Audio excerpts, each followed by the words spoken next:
the past, I think I've stated that SD Gundam Gachapon Senshi 4 was my favorite of the series. There are 4 entries on the Famicom.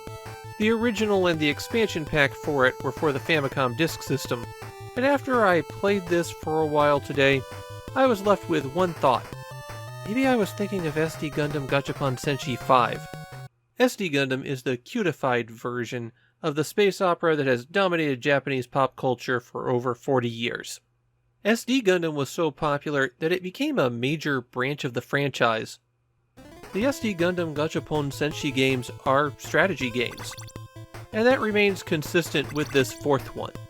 You have a big tactical map, you move your units around, you collide them together and they fight. The previous games didn't have a story, you just picked out a scenario and played it.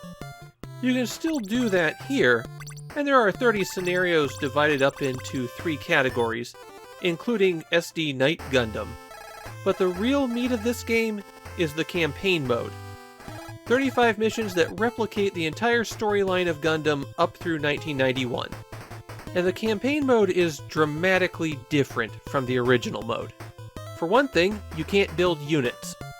In the scenarios where there's a point you have to capture or a point you have to protect, it's still represented on the map by a capsule machine. You can't deploy anything. What you have is what you got. The other thing is that units are carried forward between missions. They gain experience, level up, and if they die, they're gone forever. The way that the interface works in SD Gundam Gachapon Senshi 4 is that you highlight a unit and hit A to bring up a menu, and the first option in the menu is always to cancel. Then you can move, and you move on top of enemy units to attack them. The next option is indirect fire, and that's available to most units. You can use indirect fire and move afterwards as well. After that, you have transform or disembark for units where that's appropriate, and finally you have an option to destroy units. All units on the map are actually made up of multiple robots, and when you're in the menu to control one of them, you can hit up and down to look at the stats for each robot in the unit. A new feature for this outing are the carriers, which you can board by moving on top of. Ending a turn in a carrier will heal a unit back up, including reviving destroyed robots. The carriers can only contain 3 units at a time, and you can deploy units from the carrier after you've moved it. One big advantage of the carrier is that it is a flying unit, which means it can go over some tough terrain without any problem.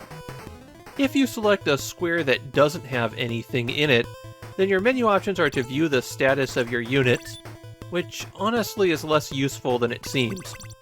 Then you can choose to save your progress, and there's only 1 battery save slot on the cartridge. And finally, you can choose to end your turn. When units clash, you go to an RPG-style combat. The attacker gets a free set of shots on all of the units that they're attacking, and then, assuming they haven't done anything else that turn, everyone gets to pick out 1 more unit that they're going to attack. In the early scenarios, most enemies can only take 1 or 2 hits, and so combat gets decided by who makes the lucky blow. When you're deciding actions, you can choose between ranged attacks, melee attacks, defend, or run away. After everyone has gotten a chance to take 1 more shot, anyone who's left standing gains some experience, and if the attacker didn't wipe out the opposing force, they're displaced by 1 square. That's actually something that can work to your advantage if you manage to advance past them.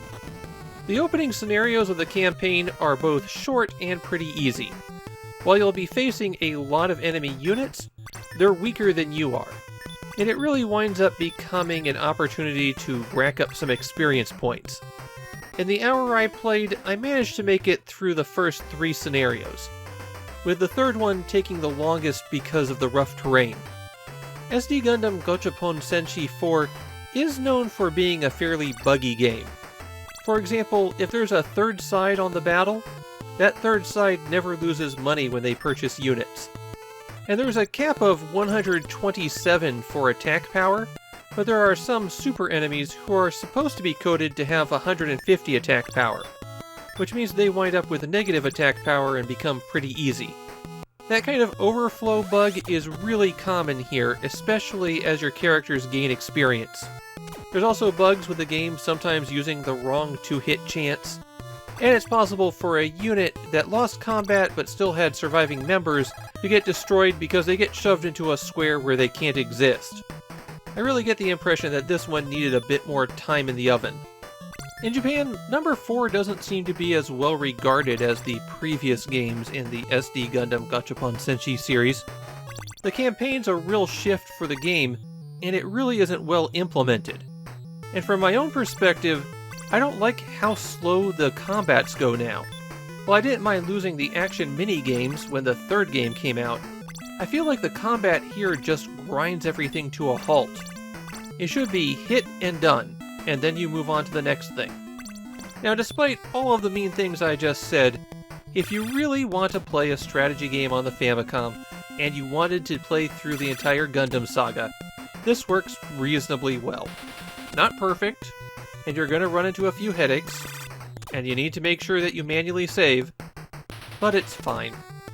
But if you just wanted to play out some battles, I'd play the third game before this one.